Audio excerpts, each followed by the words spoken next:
Alzheimer's affects more than 5 million Americans. The disease is widely heard of, but generally little is known about the details. Care consultant and public educator with the Alzheimer's Education, Ashley Magner, is here to shed some light on the disease. Thanks for coming here today. Thanks for having me. Well, first of all, you're part of the Alzheimer's Association. What does that association do? As a part of the Alzheimer's Association here in North Dakota, we're a part of the Minnesota-North Dakota chapter. And what we do is provide supportive services across the two states to people that are in some way affected by a type of dementia. Okay, so you say you support people. What is your role in particular? My role as a regional care consultant is to provide education. I do public education, family caregiver education, and professional education. And then I also do care consultation, which is a core service of the association where we go and directly work with somebody who is taking care of a person that's affected by dementia. So oftentimes it's family caregivers, and in some cases it is professional caregivers. Okay. Now, we mentioned earlier in the introduction that people have heard of Alzheimer's for sure, but what are some of the stigmas that come along with that disease? That's a great question, and one thing that we hear so often associated to the term Alzheimer's is senility. A lot of times people just think that Alzheimer's disease, they don't think of it as a disease, they think of it as getting old, and they think of it as being confused and forgetful, and people just getting old and senile.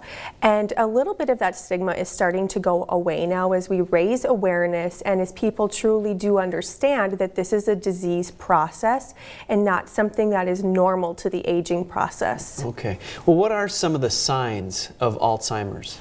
Well, one of the first, and of course the most common sign that we think of with Alzheimer's disease, is the memory loss and the forgetfulness. And this type of memory loss associated with Alzheimer's disease is memory loss that truly affects a person's ability to function normally in everyday life. And it's a lot of short-term memory changes. We often will hear of somebody with Alzheimer's disease that can tell you all the details in the story from their life 50 years ago, but not necessarily from 5 minutes ago. And it truly is memory impairment that really just changes a person's ability to function as they normally would. Mm-hmm. So, yeah. Okay, and with the treatment parts, what should you do to treat Alzheimer's, I guess?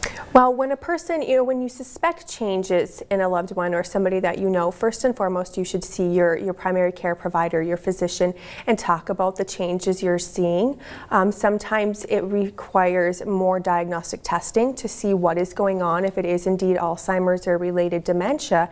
And if that's the case, if it is Alzheimer's disease, we still have no cure for the disease, but there are treatment options available to help treat the symptoms of the disease and help people live a better quality of life with Alzheimer's disease. So there really are options available today, which is why diagnosis is so important. And they're working on this constantly to try and find a cure. What recent advancements have there been? Recent advancements are more, every day the science and the technology is improving, and we're finding more medications that can help people live better with this disease. So things are growing in that nature, so we can really help, while we don't have a cure for the disease, help people truly live better and prolong and really slow down the progression of the disease is really where we're at right now. Mm-hmm. Well, and Alzheimer's is one of the big, I don't know if there's 3 or 4, there's, cancer and heart stroke disease. Alzheimer's fits in there as well. There's a lot of fear associated with it because it is something that comes with age, and there's a lot of information out there saying eat more blueberries and you won't get Alzheimer's, or do puzzles all the time. Is there anything that really helps? There really isn't anything you can do to prevent getting the disease. And all of those things, when you hear, certainly take them with a grain of salt. But there are things that we can do in our everyday life to help keep the risk down. Those things are things that, we truly should be doing every day anyways, such as maintaining a healthy lifestyle, eating a well-balanced diet, exercising, physical activity. We know all of these things are good for us. And exercising your brain really is truly important. They say with your brain, if you don't use it, you lose it. And really challenging yourself yourself every day, getting that physical activity, and also socialization is so very important. And research has shown over and over that people that have active social lives remain to also be active in other areas of their life, and so that is also really important. And those things really can help reduce your risk, just maintaining that healthy lifestyle. Okay. How much a risk is out there? How prevalent is this disease? This disease is very prevalent and it's on the rise. And the reason for that is because Alzheimer's disease is a disease of the aging. And so while people are living longer, and that's fantastic, as they age, their risk for getting this disease or for developing Alzheimer's disease increases.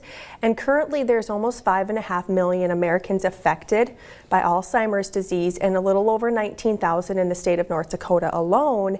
And so as people continue to live longer, we will see the number of those affected by Alzheimer's disease continue to be on the rise. One last quick question. If you feel like someone in your family has signs of, or symptoms of it, what should they do? They should see their doctor, of course, immediately, because it could be Alzheimer's or related dementia, and it could be another condition, sometimes reversible and sometimes life-threatening. So never just write it off.